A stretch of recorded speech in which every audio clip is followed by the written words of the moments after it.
ஸ்ரீமதே ராமானுஜாய நமஹ. ஸ்ரீமதே நிகமாந்த மகாதேசிகாய நமஹ. ஆடி மாதம் பிறந்துடுத்து, நிறைய தள்ளுபடிகள் போயின்னு இருக்கு. அது ஒரு பக்கம். ஆடி மாதம்னாலேயே சாதாரணமாக ஆடி வெள்ளிக்கிழமை, திருவாடி பூரம், இந்த உற்சவங்கள்லாம் ரொம்ப விசேஷமாக எல்லாரும் கொண்டாடின்னு இருக்கு. அப்படி இருக்க இந்த ஆடி மாதத்தில் நாளைக்கு வெள்ளிக்கிழமை வருது. வெள்ளிக்கிழமை ரொம்ப விசேஷம். ஆடி வெள்ளினாலேயே ஸ்திரீகளுக்கு ரொம்ப ஒரு ஆஸ்பீஷியஸ், ரொம்ப ஒரு சாதாரணமாக எல்லா வெள்ளிக்கிழமையுமே ரொம்ப விசேஷம்னா கூட ஆடி வெள்ளி அப்படின்னாச்சே அது கொஞ்சம் கிராண்டாகவே அதை எல்லாரும் கொண்டாடுவா. ஆண்களில் பருப்பு பாயசம் பண்ணி, பகவானுக்கு விசேஷ திருவாராதனங்கள் பண்ணி, மகாலட்சுமி ஸ்தோத்திரங்களை சொல்லி, மகாலட்சுமி அர்ச்சனைகள்லாம் பண்ணி, இதுபோல் பல கொண்டாட்டங்கள் உண்டாருது. இந்த ஆடி வெள்ளிக்கிழமை வரைச்சே ஒரு பெரிய டவுட் எல்லாருக்கும் வருது. ஆல்மோஸ்ட் ஆடி மாதம் தை மாதம் ஒரு டவுட்டு அடியன்கிட்ட நிறைய பேர் கேட்குறான். என்ன அப்படின்னு சொன்னால், இந்த விஷயம் வந்து பேஸ்ட் ஆன் ஸ்ரீ வைஷ்ணவர்கள், எஸ்பெஷலி ஸ்ரீ வைஷ்ணவர்களுக்கு தான் இந்த டவுட் வருது. மீதி பேருக்கு பற்றி ஒன்றும் ப்ராப்ளம் இல்லை, அது ஒன்றும் பிரச்சனை இல்லை. பட் ஸ்ரீ வைஷ்ணவால் விஷயத்தில் வரைச்சி இந்த ஒரு டவுட் வருது. என்ன அப்படின்னு கேட்டால், இந்த புத்துக்கு பால் தெளிக்கிறது அப்படின்னு ஒரு கான்செப்ட் இருக்குது.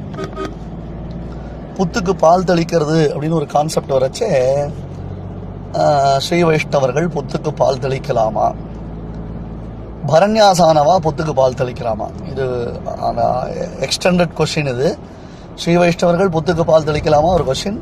அதில் மேலே எக்ஸ்டெண்டட் கொஸ்டின் வந்து குறிப்பாக பரண்யாசானவர்கள் புத்துக்கு பால் தெளிக்கலாமா அப்படின்னு இந்த ஒரு கேள்வி வருது இல்லையா? ஃபர்ஸ்ட் இந்த புத்துக்கு பால் தெளிக்கிறதுன்னா என்னன்றதை நம்ம தெரிஞ்சுப்போம். அதாவது புருஷாளுக்கு ஒரு கிரகஸ்தாசிரம தர்மம் ஒன்று உண்டு. என்ன உண்டுன்னு கேட்டால், அதற்கு சர்ப்பபலின்னு பேர். எப்படி வைஸ்வரேவாதிகள் பண்ணுறோமோ, உபாசனங்கள் பண்ணுறோமோ, அந்த மாதிரி இவ சர்ப்பபலி அப்படின்றதாக ஒரு கர்மானுஷ்டானம் பண்ணுறது உண்டு. பரமேகாந்திகளுக்கே அந்த கர்மானுஷ்டானம் உண்டு, சர்ப்பபலி அப்படின்னு உண்டு. அப்போ லேடிஸுக்கு என்ன வருது அந்த மாதிரி விஷயத்தில் வரைச்சே ஸ்திரீகளுக்கு என்ன உண்டு அப்படின்னு கேட்டால், ஸ்திரீகளுக்கு புத்துக்கு பால் தெளிக்கிறது அப்படின்னு ஒரு கான்செப்ட். ஆனால் இதை நாம் எப்படி புரிஞ்சுக்கணும்? ஒரு சில பெண்களுக்கு பிறந்தாத்தில் புத்துக்கு பால் தெளிக்கிற வழக்கம் இருக்கும், ஆனால் புகுந்தாத்தில் அந்த வழக்கம் இல்லை அப்படின்னு சொன்னால் அதை அவள் ஃபாலோ பண்ண வேண்டிய அவசியம் இல்லை. எப்போ பிறந்தாத்துலேருந்து புகுந்தாத்துக்கு வந்தாச்சோ அதனால் அவள் வந்து பிறந்தாத்து சம்பிரதாயத்தை இந்த புகுந்தாத்தில் கொண்டு வர வேண்டிய நெசசிட்டி இல்லை. இல்லை பிறந்தாத்தில் புத்துக்கு பால் தெளிக்கிற வழக்கம் இல்லை, புகுந்தாத்தில் உண்டு அப்படின்னா டெஃபினட்டாக அதை பண்ண வேண்டியது அப்படின்றதாக ஏற்படும்.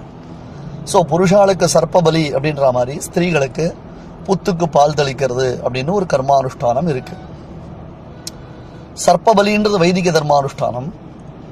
இது புத்துக்கு பால் தெளிக்கிறது ஸ்திரீகளுடையதான ஒரு சம்பந்த விசேஷம். இதில் புருஷாளுக்கு எந்த சம்பந்தமும் கிடையாது. அதோ அந்த பால் எடுத்தும் போது அங்கே இருக்கக்கூடியதான புத்துல போய் தெளிக்கிறது. அது ஒவ்வொருத்தருக்கும் ஒரு விதமான ப்ராக்டிஸ் இருக்குது. அது எப்படியோ அவளுடைய ஆத்து வழக்கம் என்னவோ அந்த ஆத்து வழக்கத்தை பண்ணிக்கணும். ஓகே, தென் இப்போ நம்ம கொஸ்டின் என்ன, சுவாமி ஸ்ரீ வைஷ்ணவர்களுக்கு இது உண்டா அப்படின்னு ஒரு கேள்வி வருது இல்லையா? அந்த ஸ்ரீ வைஷ்ணவர்களுக்கு இது உண்டான்னு வரைச்சா இது எக்ஸ்டெண்டட் கொஸ்டின் வந்து பரமேகாந்திகள், அதாவது பரண்யாசமான வாழ்க்கை உண்டா அப்படின்னு வருது இல்லையோ? அடியனுக்கு தெரிஞ்சும் அடியன் பார்த்துட்டு இருக்கக்கூடியதான அனுஷ்டானத்தை சொல்கிறேன். பெரிய பரமேகாந்திகள் திருமாளிகையில் கூட இந்த அனுஷ்டானம் உண்டு. ஆடி மாதம் தை மாதம் புத்துக்கு பால் தெளிக்கிறதுன்றதான ஒரு அனுஷ்டானம் பெரிய பரமேகாந்திகளுடைய திருமாளிகையில் கூட உண்டு. அதனால் இதை நாம் விட வேண்டிய அவசியம் இல்லை, புதுசாக நாம் ஆரம்பிக்க வேண்டிய அவசியமும் இல்லை. பழைய வழக்கம்னு இருந்ததுன்னா அதை ஃபாலோ பண்ணலாம். புதுசாக நான் திடீர்னு வந்து ஆரம்பிக்கிறேன் அப்படின்னு சொல்ல வேண்டிய நெசசிட்டி இல்லை. அது அந்தந்த ஆத்தினுடையதான சம்பந்தத்தை பொறுத்து இருக்கு. இதில் ஒரு தர்ம சூக்ஷம் இருக்கு. என்ன அப்படின்னு கேட்டால், இந்த புத்துக்கு பால் தெளிக்கிறதுன்னு வரைச்சே பெரும்பாலும் தேவதாந்தர கோவில்கள் தான் இருக்கு. அதாவது அம்மன் கோவில், பிடாரி கோயில், முருகன் கோயில், ஐயப்பன் கோயில், அந்த மாதிரி கோவில்களில் தான் பெரும்பாலும் புத்துகள் இருக்குது அப்படின்னு வரைச்சே அது நமக்கு அனுஷ்டானம் இல்லை. பெரியவாள்கிட்ட அடியன் பார்த்து பழகி அவள்கிட்ட கேட்டதுனால சொல்லக்கூடிய விஷயம் இது. ஸ்ரீ வைஷ்ணவர்கள் தேவதாந்தர கோவில்களில் இருக்கக்கூடிய புத்துகளுக்கு பால் தெளிக்க வேண்டிய அவசியம் இல்லை. பெருமாள் சன்னதிகளில் இருந்ததுன்னா இப்போ காஞ்சிபுரத்தில் புத்து இருக்குது, பெருமாள் சன்னதிலேயே இருக்குது, அங்கே இருக்குது. இல்லைனா ஒரு அரசமரம் இருக்கும், அந்த அரசமரத்துக்கு கீழே பண்ணுவா. இல்லைனா சில இடங்களில் வெறும் நாகப்பிரதிஷ்டை மட்டும் பண்ணியிருப்பா, அந்த நாகப்பிரதிஷ்டையில் நடுவில் கண்ணன் மாதிரி எழுதிருப்பார், அதில் மட்டும் பண்ணிட்டு வருது அப்படின்னு வச்சுட்டு இருக்கா. ஸோ நாம் தேவதாந்தர சன்னதிகளுக்கு போய் இந்த கர்ம அனுஷ்டானத்தை பண்ண வேண்டிய அவசியம் இல்லை. ஆனால் ஆற்று வழக்கத்தை எப்படி ஃபாலோ பண்ணுறது அப்படின்னு வரச்சே, பெருமாள் கோவில்களில் இருக்கக்கூடிய ஒரு புத்துக்கு போய் இந்த கர்மானுஷ்டானத்தை பண்ணலாம். ஒரு சில பேர் என்ன பண்ணியிருக்காங்கன்னா, எனக்கு தெரிஞ்சு ஆற்றுலையே இந்த வெள்ளியில் நாகர் ஒன்று இருக்கும் இல்லையோ, சின்னதாக ஒரு வெள்ளியில் ஒரு நாகர் வாங்கி வச்சுட்டு அதுக்கு அந்த அபிஷேகம் மாதிரி பண்ணி பண்ணுறா சில பரமே காந்திகள். ஏன்னா பட்டணத்தில் இருக்கிறதுனால, பட்டணத்தில் இருக்கிற கோவில்களில் புத்துகளே இல்லை, இருந்தால் அது அம்மன் கோவில் மாதிரி இருக்குது, அந்த சைடு போகிறதுக்கு இவளுக்கு மனசு வரல.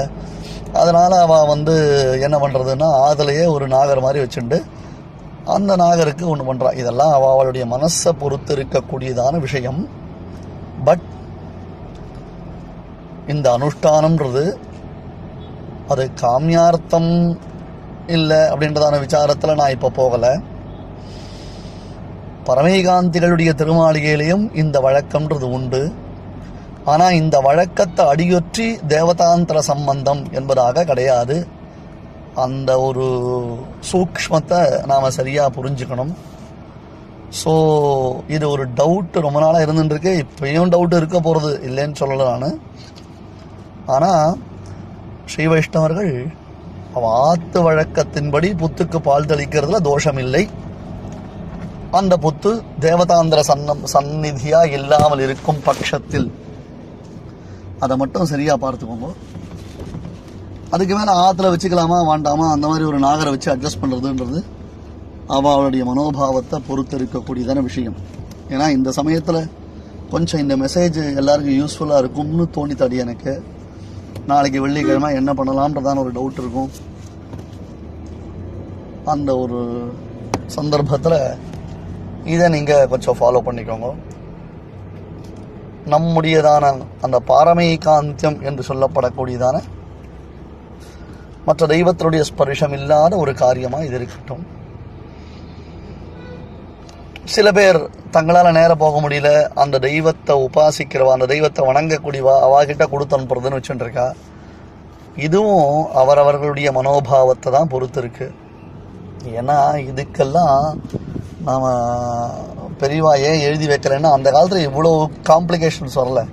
எப்படி பட்டணம், நகரம், நாகரீகம் அப்படின்னு எல்லா இடத்தையும் நாம் ஆக்குபை பண்ணிட்டு பூமியே இல்லாமல் அதில் புத்தே உண்டாகாமல் நாம் காரியங்கள் பண்ணுவோம்னு நினச்சி கூட அவள் பார்த்துருக்க மாட்டான். எப்படியும் ஒரு கிராமங்கள், நகரங்கள் இருந்தால் கூட அங்கே ஏதாவது ஒரு மைதானம் இருக்கும், அந்த மைதானத்தில் ஒரு புத்து இருக்கும், ஒரு அரச மரம் இருக்கும், அதுக்கு கீழே 2 நாகரை பிரதிஷ்டை பண்ணி வச்சுருப்பான்றதான ஒரு ஐடியாவில் இருந்திருக்கு. இப்போ அந்த மாதிரி பண்ணுறதுக்கு வாய்ப்பு இல்லை. அதனால் அதை நீங்கள் தெரிஞ்சுண்டு அந்த அனுஷ்டானத்தின்படி இருக்க வேண்டியது. ஸோ ஃபைனலாக என்ன சொல்கிறேன்னா, ஆற்றுல வழக்கம் இருந்தால் அதை ஃபாலோ பண்ணுங்க, இல்லாத வழக்கத்தை புதுசாக நாம் கிரியேட் பண்ண வேண்டிய நெசசிட்டி இல்லை. ஸ்ரீமதே ராமானுஜாய நமஹ, ஸ்ரீமதே நிகமாந்த மகாதேசிகாய நமஹ.